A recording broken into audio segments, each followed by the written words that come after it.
Hello friend, माझं नाव आहे सारिका रेसिपीमध्ये आपल्या सर्वांचं स्वागत आहे। आज आपण बनवणार आहोत कट करून भेंडी कट करून कशी बनवायची। चला तर मग पाहूया। आज आपण बनवणार आहोत कट केलेली भेंडी। गेल्या वेळेस आपण भरलेल्या भेंडीचा व्हिडिओ केलतो। आज आपण कट करून तिखट भेंडी कसं बनवतात अगदी सोप्या पद्धतीनं हे बनवणार आहोत। हे सांगणार आहे मी तुम्हाला।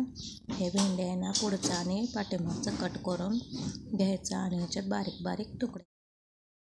हे पहा, आपली भेंडी छान अशी कापून झालेली आहे। असे तुकडे करून घ्यायचे आहे भेंडीचे। आणि त्याच्यासाठी आपल्याला लागणारं साहित्य 1 चमचा लाल तिखट, 1 चमचा काळं तिखट। जर तुम्ही तिखट कमी वापरत असाल तर अर्धा चमचा घेतला तरी चालेल। अर्धा चमचा हळद, अर्धा चमचा जिरं, थोडीशी कोथिंबीर अवेलेबल नसेल तर धना पावडर घेतलं तरी चालेल। थोड्याशा मी शेंगा घेतलेल्या आहेत भाजून। तुम्ही ह्याच्यापेक्षा जास्त जरी वापरलात तरी पण चालेल। 1 गड्डा लसूण घेतला आहे छोटा। हे आता आपण सोलून कोथिंबीर आणि लसूणची पेस्ट करून घेणार आहोत। टोमॅटो बारीक चिरून घ्यायचा आहे आणि एक छोटा कांदासुद्धा आपल्याला लागणार आहे। एवढ्या आकाराचा कांदा छोटा बारीक चिरून घेतला तरी चालेल। शेंगदाण्याचं बारीक असं कूट तयार करून घेणार। हे पहा, शेंगदाण्याचं आपल्या बारीक असं वाटण तयार झालेलं आहे। आता हे काढून कोथिंबीर लसूणची पेस्ट बनवायची। हे पहा, आता आपण कोथिंबीर लसूणचं सुद्धा छान असं वाटण तयार करून घेणार आहे। जो आपण 1 गड्डा लसणाचा सोलण्यासाठी घेतलेला आहे त्याच्यातलं थोडासा आपण कोथिंबीरमध्ये वाटणार आहोत आणि त्याच्यातल्या 3-4 कोड्या फोडणीसाठी ठेवणार आहोत।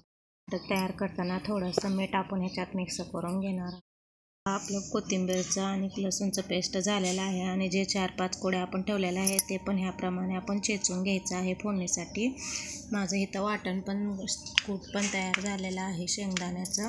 कांदा पण असं चिरून घेतलेला आहे, टोमॅटो पण चिरून घेतलेला आहे, भेंडी कापून घेतलेली आहे, हळद, चटणी सर्व काही घेतलेलं। आता आपण फोडणी देण्याची प्रोसेस आपण पाहणार आहोत।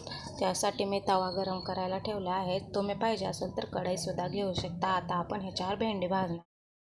मी सध्या चपात्या बनवले होते त्यामुळे मला वाटलं भेंडी आता मी थोडीच बनवणार आहे, मग तव्यातच फ्राय करून घ्यावी म्हणून मी तवा वापरलेला आहे। आता भेंडी आपण छान अशी मीडियम गॅसवर भाजून घेणार आहोत। थोडंसं तेल ह्याच्यात ओतायचं आहे। कमीत कमी 10 ते 15 मिनटं असं मीडियम गॅसवर आपण ही भेंडी चांगली परतून घेणार आहोत। हे सर्व रेसिपी माझ्या सासूबाईंनी मला शिकवलेल्या आहेत। अगदी सोप्या पद्धतीनं बाहेरचा कसलाच मसाला न वापरता आपल्या घरात अवेलेबल असणाऱ्या वस्तूपासून आपण एकदम पौष्टिक जेवण बनवू शकतो।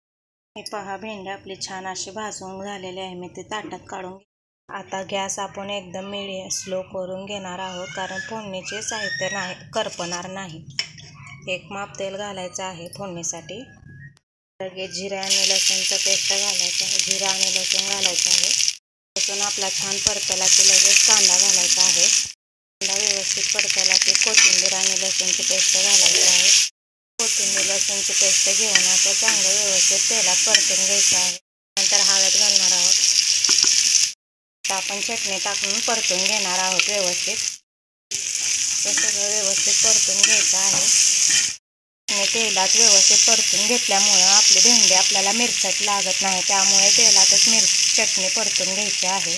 त्यानंतर आपण भेंडी टाकून घेणार आहोत। हे पहा, भेंडी असं छान आपण परतून घेणार आहोत तेलात व्यवस्थित। चवीनुसार मीठ फिरवायचे आहे।